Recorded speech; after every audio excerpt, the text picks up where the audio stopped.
Story शुरू करने से पहले डिस्क्लेमर। दोस्तों, सुपर गॉड सागा की स्टोरीज़ में गॉड वर्ड का किसी रिलीजन से कोई लेना देना नहीं है। ये सिर्फ एक लेवल का नाम है जो इस फिक्शनल वर्ल्ड में यूज़ होता है। और हाँ, इस स्टोरी का कोई भी पार्ट किसी भी रिलीजन या कम्युनिटी को हर्ट करने के लिए नहीं है। सब कुछ फिक्शनल है। और हाँ, स्टोरी में फाइट, खून खराबा, इंटेंस सीन्स और कुछ 18+ मोमेंट्स भी हो सकते हैं जो हर एज ग्रुप के लिए सुटेबल नहीं है। इसलिए बच्चे और अंडर 18 व्यूवर्स अपने पेरेंट्स की परमिशन लेके ही इस स्टोरी को सुने।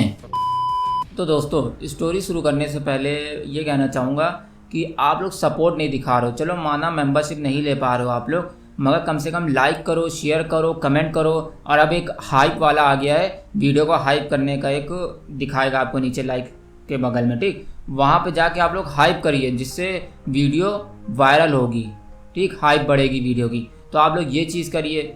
फ्री के चीज़ तो आप लोग कर ही सकते हैं, भले ही आप लोग सपोर्ट ना करें मेंबरशिप लेके, तो ये सब तो करिए, ठीक है ना। बाकी अब वीडियो को शुरू करते हैं, लेट्स बिगिन। इधर अब रात का समय हो चुका था। पोर्च की हेडलाइट के बीम से सिंह मैंशन के बड़े दरवाजों पर चमक पड़ रही थी। शिवानी ने कार धीरे से पार्किंग एरिया में पार्क की। सिंह मैंशन के पार्किंग लॉट में जैसे ही पोर्च रुकती है, बड़े बड़े आयरन के दरवाजे के पीछे से चमकदार लाइट्स पूरे एरिया में फैल जाती है। मैंशन की बिल्डिंग चांदनी रात के नीचे एकदम रॉयल लग रही थी। खैर, इधर शिवानी ने तुरंत आर्यन की तरफ देखा। उसने सीट बेल्ट खोल के हल्का सा मुस्कुराते हुए कहा, चलो आर्यन, घर आ गया है, शिवानी कहती है। जिसके बाद आर्यन धीरे से कार से बाहर निकला। उसके पैर अभी भी हॉस्पिटल के इलाज के बाद थोड़ा दर्द में लग रहे थे। शिवानी ने उसका हाथ पकड़कर सपोर्ट दिया और दोनों मैंशन के बड़े दरवाजों से अंदर चले गए। और फिर जैसे ही वो डाइनिंग हॉल के पास पहुंचे, सामने से हंसी मजाक, कटलरी की खनक और लोगों की बातें सुनाई देने लगी।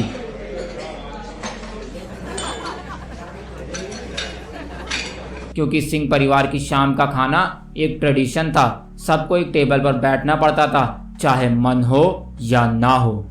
खैर, इधर डाइनिंग हॉल के अंदर एक लंबी सी साईफाई टेबल चमक रही थी और उस टेबल की सबसे बड़ी और मेन चेयर पे बैठे थे घर के मुखिया भानु सिंह, आर्यन के दादा, जिनके चेहरे पर हमेशा की तरह एक सख्त और डिसिप्लिन लुक था। उनकी एक नज़र पूरे हॉल को चुप करा देने के लिए काफ़ी थी। और वे उनके राइट साइड पर बैठे थे उनके सबसे बड़े बेटे इंद्रजीत सिंह, आर्यन के पिता, सफ़ेद शर्ट और कोट में एकदम कंपोज्ड पर्सनालिटी, जिनका एक एक शब्द फैमिली के लिए रूल होता था। लेकिन उनके चेहरे की सख्ती के पीछे आर्यन के लिए एक अलग सॉफ्टनेस थी। और वे इनके पास ही थी उनकी पत्नी रुचिका सिंह, जो आज भी अपनी खूबसूरती और ग्रेस के लिए जानी जाती थी। लेकिन इस वक्त उनका पूरा ध्यान बस आर्यन की तरफ था। क्योंकि इधर जैसे ही उन्होंने शिवानी को आर्यन को सहारा देते देखा, तुरंत उठ खड़ी हुई और उसकी तरफ दौड़ी और फिर कहा, ये क्या हाल कर लिया आर्यन तुमने?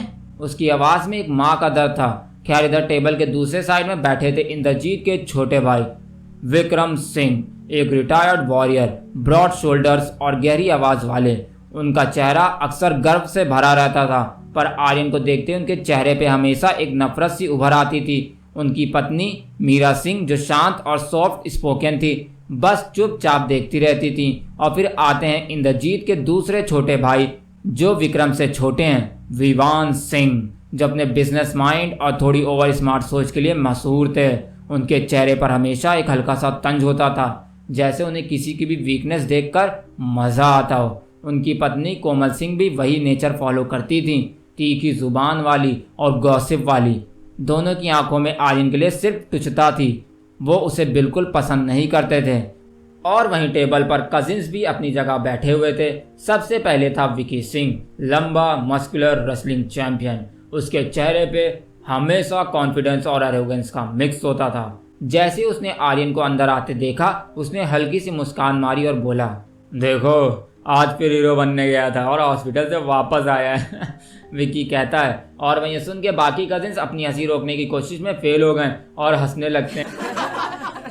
खैर, इधर विकी के बाजू में था ईशान सिंह, जो सिर्फ फैमिली का नहीं बल्कि पूरे शहर का एक राइजिंग लेजेंड माना जाता था। उसकी पर्सनालिटी में एक अलग ही ऑरा था, एक नेचुरल लीडर जैसी वाइब। जब उसने आर्यन को देखा तो बस एक ठंडी नजर डाली, न प्यार न कंसर्न, बस एक कोल्ड डिस्टेंस, जैसे कह रहा हो, तू हमारा हिस्सा होते हुए भी कभी हमारे बराबर नहीं हो पाएगा, ईशान कहता है मन में ही। खैर इधर इसके बाद थी शिवानी सिंह, जो आर्यन को सपोर्ट करते हुए अंदर आई थी। उसके चेहरे पे गुस्सा था, उसकी आंखों में थोड़ी बेचैनी थी। उसने आर्यन के लिए चेयर खींचकर बोला, आर्यन यहाँ बैठो। और फिर ये कहने के बाद टेबल के नीचे उसने अपना हाथ उसके हाथ पे रखा, एक साइलेंट सिग्नल देते हुए, मैं तुम्हारे साथ हूँ। और फिर इसके बाद आता है आर्यन, और फिर उससे छोटे आते हैं 2 और कजिन्स। टेबल के कॉर्नर पर 2 छोटे बच्चे आर्या और क्रिश क्यूरियोसिटी भरी आंखों से आर्यन को देख रहे थे। उन्हें अभी स्ट्रेंथ या वीकनेस की समझ नहीं थी, पर पेरेंट्स की बातों से उनको भी लगता था कि आर्यन थोड़ा डिफरेंट है। खैर इधर डाइनिंग हॉल एक पल के लिए खामोश हो गया। जब आर्यन बैठ गया, सिर्फ कटलरी की खनक और डिशेस की खुशबू हवा में घूम रही थी। रुचिका तुरंत उसके लिए खाना परोसने लगी।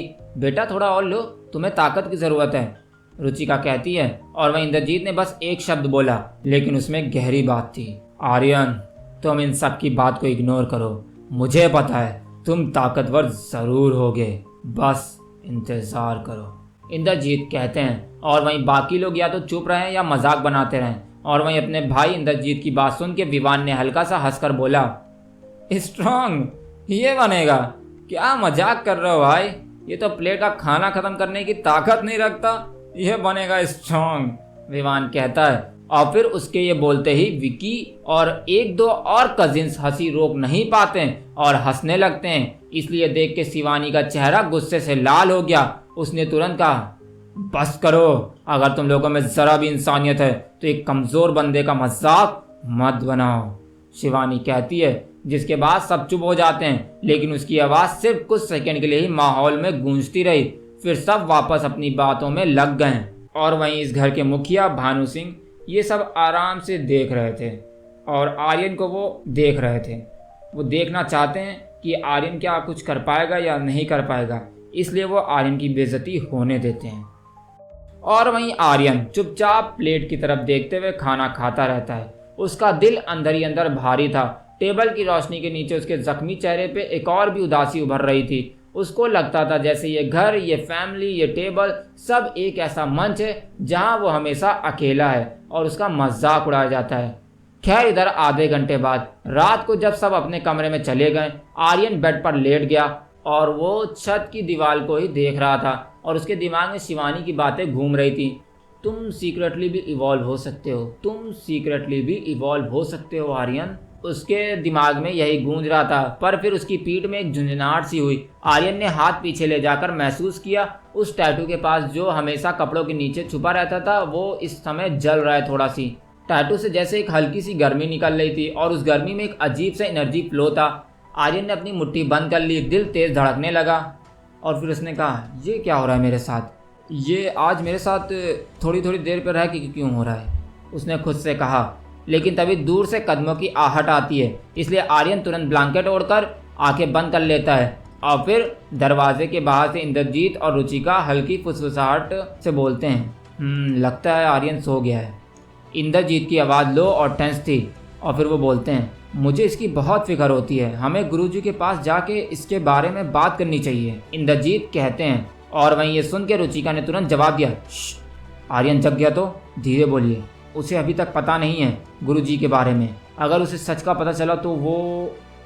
इतना कहने के बाद रुचिका चुप हो जाती है और फिर इंद्रजीत और रुचिका आर्यन को दूर से ही देखते रहते हैं और फिर दरवाज़ा बंद करके चले जाते हैं अपने कमरे में। और उनके जाने के बाद आर्यन ने आग थोड़ी सी खोली, पर आवाज़ धीमी होने की वजह से उसे बस इतना ही समझ आया था, उसे पता नहीं, बस इतना ही, अगर उसे पता चला तो वो, बस इतना ही उसको सुनाई दिया था, जो काफ़ी नहीं था। हालांकि उसका दिल और तेज धड़कने लगा, लेकिन उसने चुप रहना ही बेहतर समझा। मतलब वो ये सवाल नहीं करना चाहता था अभी अपने मॉम डैड से, इसलिए वो चुप रहता है। और फिर थोड़ी देर बाद मैंशन फिर से खामोश हो गया। बाहर से हवा का एक झोंका आया और खिड़की के पर्दे हिल गए, लेकिन तब तक थके होने के कारण आर्यन सो चुका था। और फिर अगली सुबह सिंह मैंशन के अंदर सब नॉर्मल दिख रहा था, सब अपने अपने काम में बिजी थे, पर आर्यन के दिमाग में रात की सुनी हुई बातें अभी भी घूम रही थी। उसने कुछ नहीं कहा, बस अपनी नई साइकिल ली और कॉलेज की तरफ निकल पड़ा। हालांकि वो चाहे तो कार में ड्राइवर के साथ जा सकता है, लेकिन वो जाता नहीं है, पता नहीं क्यों कार से वो नहीं जाता।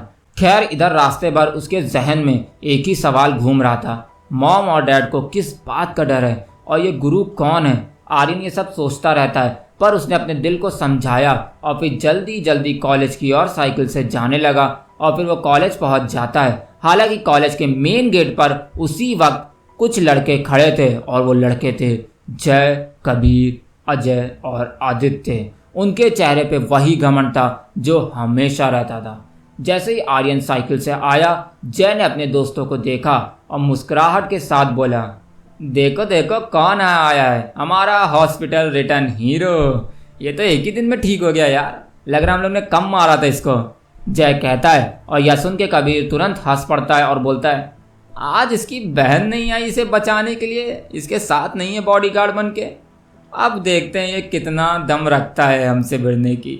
कबीर बोलता है और फिर इसके बाद अजय ने सीधा आर्यन की साइकिल का हैंडल पकड़ लिया और जोर से झटका दिया, जिससे आर्यन की साइकिल गिरते गिरते बची। पर उसने बस एक गहरी सांस ली और फिर अपने वही हकलाने वाली टोन में बोला, मुझे तंग मत करो, मुझे क्लास के लिए लेट हो रहा है, आर्यन कहता है। और वहीं ये सुन के जय आगे बढ़कर उसके सामने खड़ा हो गया। उसने आर्यन की आंखों में सीधा देखते हुए कहा, तुझे समझ नहीं आता हकले, तुझे हमसे नीची आवाज में बात करना है बेटा, तू एक चोमू है जो सिंह परिवार को डिजर्व नहीं करता, समझा।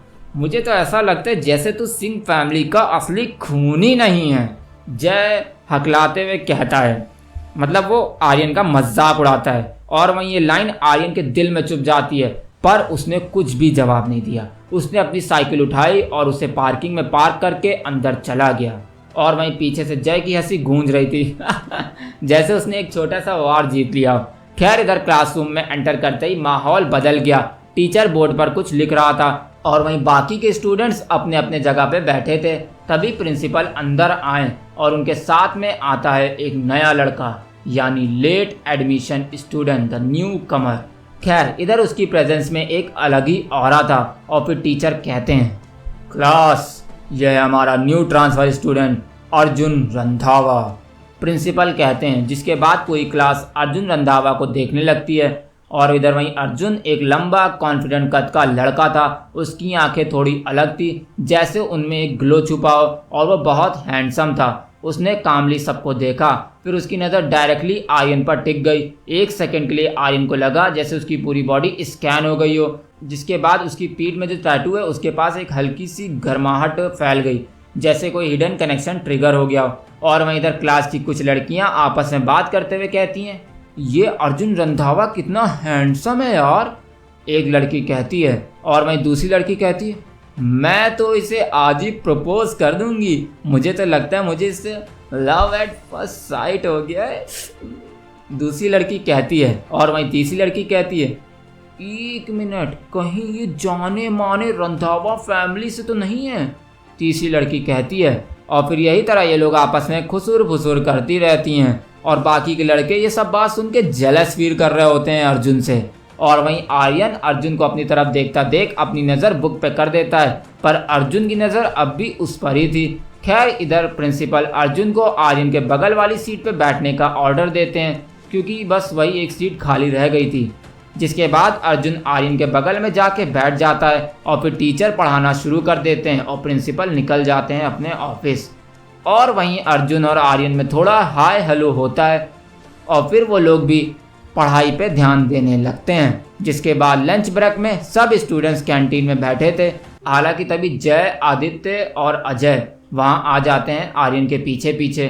उन्होंने उसके सामने आकर ट्रे गिरा दिया और बोला, क्या हुआ, तेरी बहन कहाँ है, वो आई नहीं तुझे बचाने, मुझे लगा वो ट्रे बचा लेगी और तुझे भी बचा लेगी, जय बोलता है। और वहीं ये सुन के आर्यन का गुस्सा बढ़ रहा था, पर उसने अपनी मुट्ठी खोलकर टेबल के नीचे रख ली, क्योंकि वो जानता था वो इन सबको नहीं मार पाएगा। लेकिन तभी उसके दिमाग में फिर से शिवानी की बात घूमने लगी, आर्यन तुम सीक्रेटली भी इवॉल्व हो सकते हो, आर्यन तुम सीक्रेटली भी इवॉल्व हो सकते हो।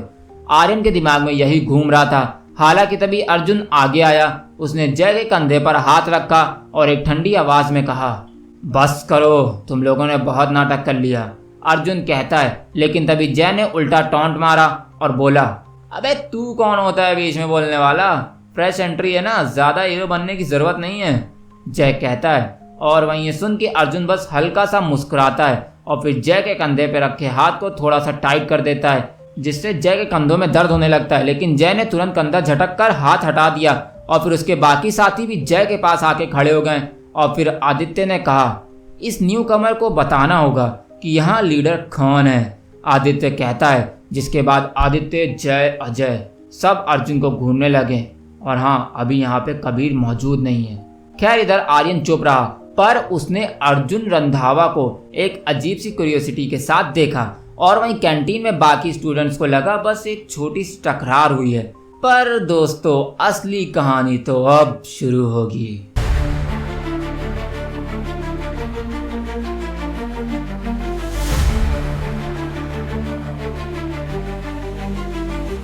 आयन रुकने वाला नहीं, जख्म सहकर झुकने वाला नहीं। भीड़ में सबने ठुकरा दिया पर दिल का जज्बा बुझा नहीं। गिरा है वो पर हार नहीं मानेगा, एक दिन सबको गिरा के मारेगा।